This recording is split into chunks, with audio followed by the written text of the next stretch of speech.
CTS 애청자 여러분께 주님의 은혜와 평강이 넘쳐나길 축복합니다. 저는 양주시 감동 복음자리 요양원을 운영하며 복음교회에서 사역하는 이혜자 목사입니다.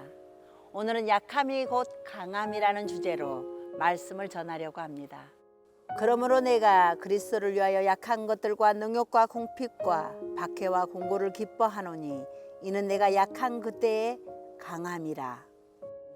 인생이 모두 내 계획대로 되어진다면 얼마나 좋을까요?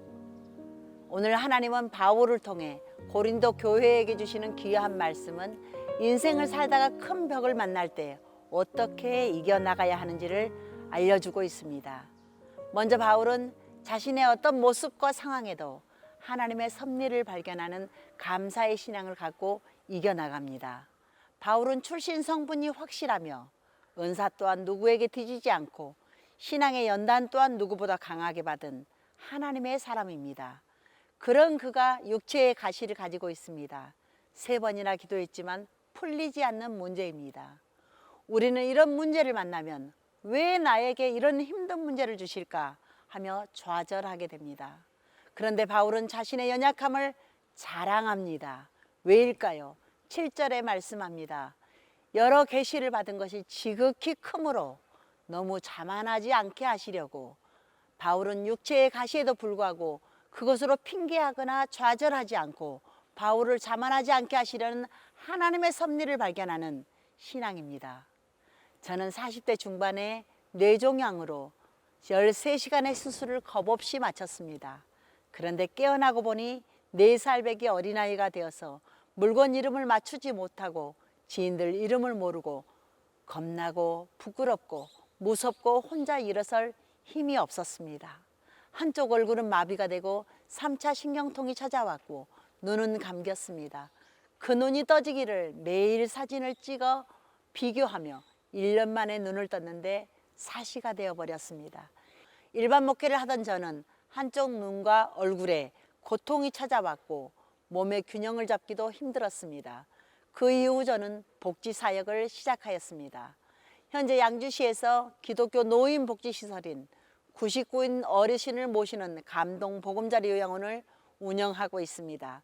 천국과 지옥의 갈림길에서 최전방에 있는 어르신들께 어떻게든지 사랑으로 섬기며 영적 구원의 사역을 감당하여 하나님을 감동시키고 사람들을 감동시키려는 요양원입니다.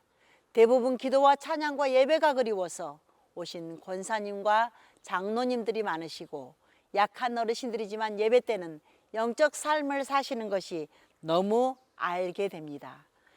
바울의 신앙은 자신이 가진 육체의 가시가 쉽기 때문에 감사한 것이 아니라 내 능력이 약한 데서 온전하여진다는 진리, 나의 약함 또한 하나님의 뜻이심을 깨닫고 승리한 것입니다.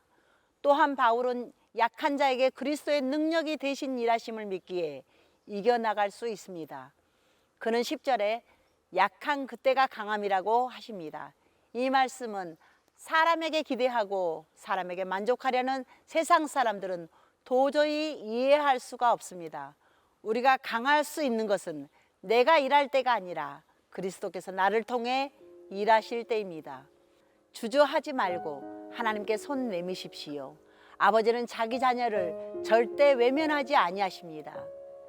세상이 어떤 상황일지라도 하나님이 내 편이심을 믿는다면 나를 향한 하나님의 역사를 기대하십시오.